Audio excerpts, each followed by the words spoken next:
ITV News can reveal that the Chief Fire Officer for South Wales Fire and Rescue is being investigating following an interview he gave to this programme.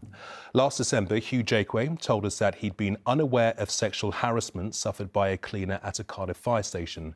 It was part of a wider report into widespread abuse and misogyny within the service.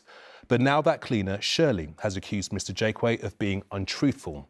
It's prompted an external investigation, which is placing his position under even greater pressure.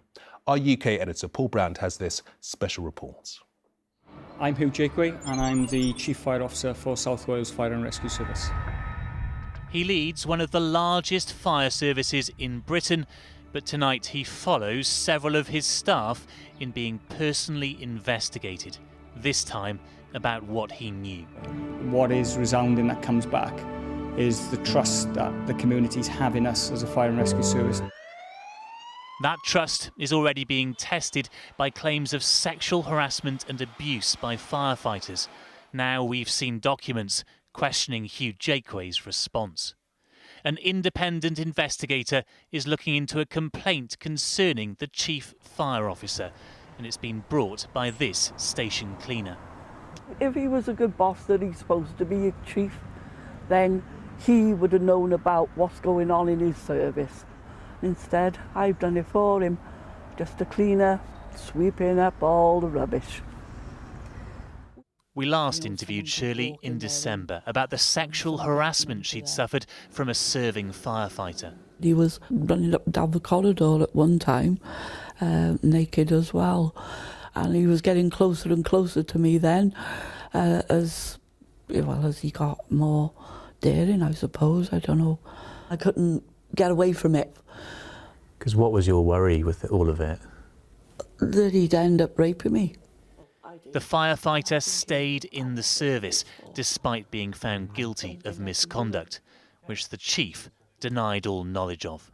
My understanding is, talking to people within the service, there was new evidence that was presented bravely by Shirley last night. There was no new evidence last night. She gave an interview to the fire service at the time and laid out all of her complaints. My understanding is it was a discipline investigation that was heard by an independent panel.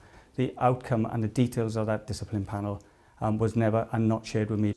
Shirley's allegation, now being independently investigated, is that that was untrue. He's the top notch up there, and he hasn't done his job, so why not?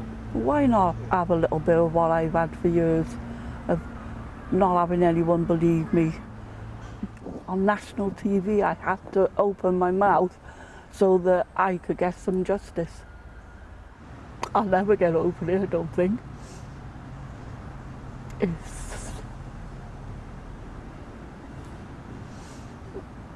It's something that just takes over you.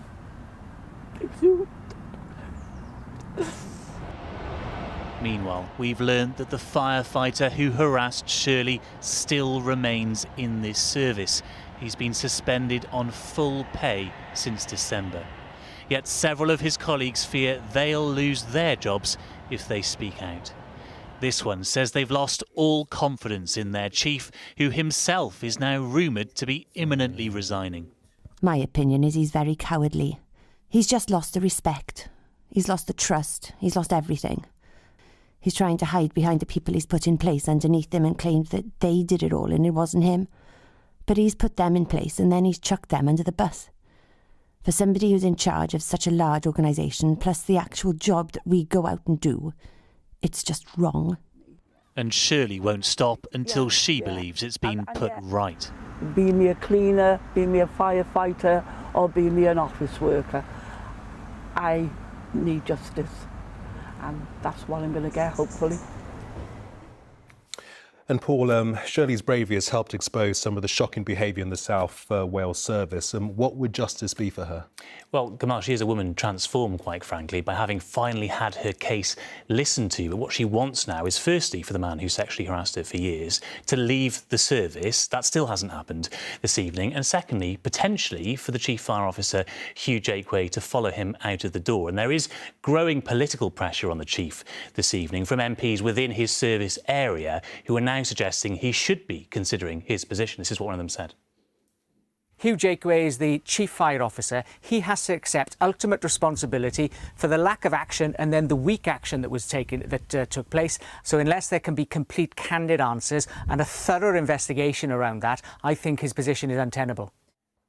Well, South Wales Fire and Rescue Service is saying very little in response to any of this tonight. They won't comment, for example, on the suggestion that Huw Jakeway may be considering resigning anyway, and they won't comment on this external investigation into him. All they will say is that they encourage their staff to come forward and give evidence to the broader cultural review that's going on into South Wales Fire and Rescue Service off the back of our initial reporting in December.